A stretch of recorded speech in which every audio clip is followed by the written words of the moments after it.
कंवारी ननद। अंजलि की उम्र लगभग 30 साल हो चुकी थी। वो एक स्कूल में टीचर की जॉब करती थी। अंजलि के घर में उसकी माँ के अलावा उसका छोटा भाई और भाभी भी रहा करते थे। 30 साल की उम्र होने के बाद भी अंजलि की अब तक शादी नहीं हुई थी। इस बात को लेकर अंजलि की माँ रुक्मिणी देवी काफी परेशान रहा करती थी। माँ, मैं स्कूल जा रही हूँ, जरा मेरा टिफिन तो दे दीजिए। अब क्या पूरी जिंदगी मैं तुझे टिफिन बनाकर देती रहूंगी? अरे कुछ सोचा भी अपने बारे में या बस ऐसे ही? क्या माँ, सुबह सुबह फिर वही बातें लेकर बैठ गई। माँ गलत क्या कह रही है अंजलि दीदी? इतनी उम्र हो चुकी है आपकी, माँ कब तक आपकी सेवा करती रहेंगी? भाभी, मैंने माँ को कब कहा कि मेरी सेवा करो? वैसे भी अपना टिफिन मैं खुद तैयार कर लेती हूँ, बस टेबल से उठाकर देने को ही तो कहा था।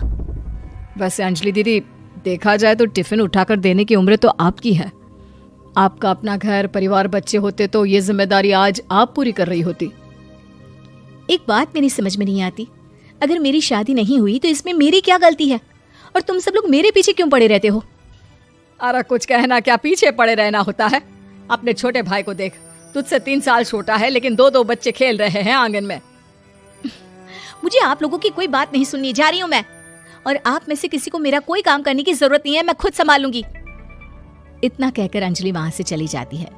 शाम को जब अंजलि अपने स्कूल से लौटकर घर वापस आती है तो उसने देखा कि पड़ोस वाली निर्मला चाची वहां पर बैठी हुई थी। क्या बात है अंजलि बिटिया, नौकरी करके वापस आ गई? जी चाची जी, कैसी हैं आप? मैं तो ठीक हूँ बेटा, तुम बताओ शादी के बारे में कुछ सोचा या नहीं? अरे रहने दीजिए ना, इससे तो शादी की बात करना ही बेकार है। कुछ भी कहो तो गुस्सा करती है, बात बात पर आंखें दिखाती है। माँ, आप ऐसा क्यों कह रही हैं? मैंने कब आप पर गुस्सा किया? अरे अंजलि बेटा, तुम्हारी माँ ठीक ही तो कहती है। 30 की होने आई हो, अब तुम्हें भी शादी वादी कर लेनी चाहिए। चाची जी, आप तो ऐसे कह रही हैं जैसे शादी करने से मैंने मना किया हो। रहने दीजिए निर्मला चाची, हमारी अंजलि दीदी को अभी तक उनकी पसंद का दूल्हा नहीं मिला ना, इसीलिए वो शादी नहीं कर रही। भाभी, ऐसी कोई बात नहीं है। अरे तो फिर क्या बात है? तुम्हारी माँ ने तुम्हारे लिए इतने रिश्ते ढूंढे लेकिन तुम्हें कोई पसंद ही नहीं आता। क्या है ना चाची जी, हमारी ननद रानी नौकरी जो करती है, ऐसे ही थोड़ी ना किसी को पसंद कर लेंगी।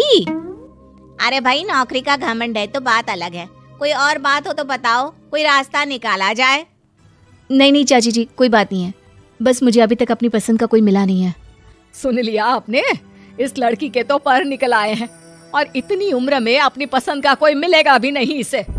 माँ, आप मेरी शादी को लेकर हमेशा मुझे ताने क्यों मारती रहती हैं? अपनी माँ की बातें तो ताने लगती है। ताने हैं? बताओ, मैंने कुछ गलत कहा क्या?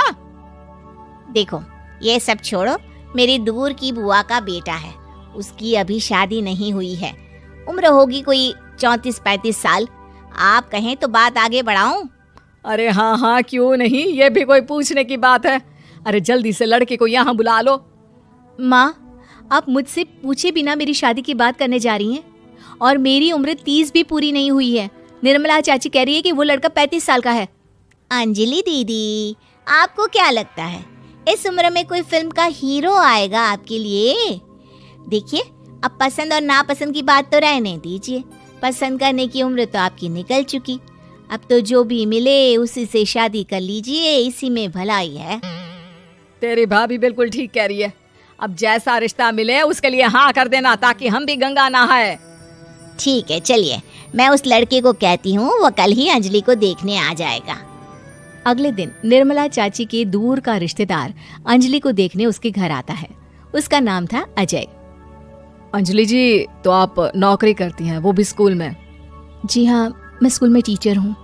हमारी बेटी बहुत होशियार है।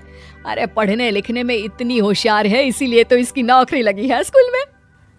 हाँ हाँ ठीक है आंटी जी, जरा मुझे भी तो बात करने दीजिए आपकी बेटी से। जी पूछिए ना, क्या पूछना चाहते हैं? अंजलि मैडम, ये तो बताइए कि आपने अभी तक शादी क्यों नहीं की? बस ऐसे ही, कहीं कोई रिश्ता पसंद नहीं आया इसलिए। लेकिन क्या मैं आपसे पूछ सकती हूँ कि आपने शादी क्यों नहीं की?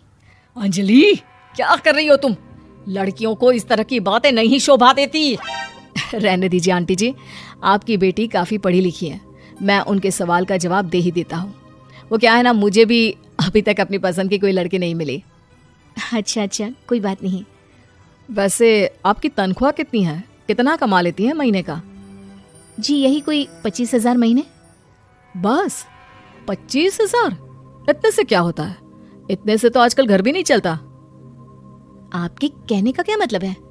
अरे मैं तो ये सोच कर आया था कि नौकरी वाली लड़की है, आराम से 40,000 कमाती होगी।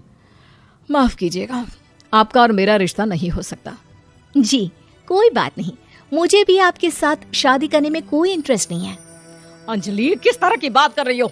घर आए रिश्ते को ठुकरा रही हो तुम। दीदी, अब इस उम्र में आपको इतनी अकड़ नहीं दिखानी चाहिए। अच्छा खासा रिश्ता हाथ से निकल गया, कहीं ऐसा ना हो कि जिंदगी भर कुंवारी ही रह जाओ आप। कुछ दिन और ऐसे ही निकल जाते हैं और अंजलि की शादी कभी नहीं होती।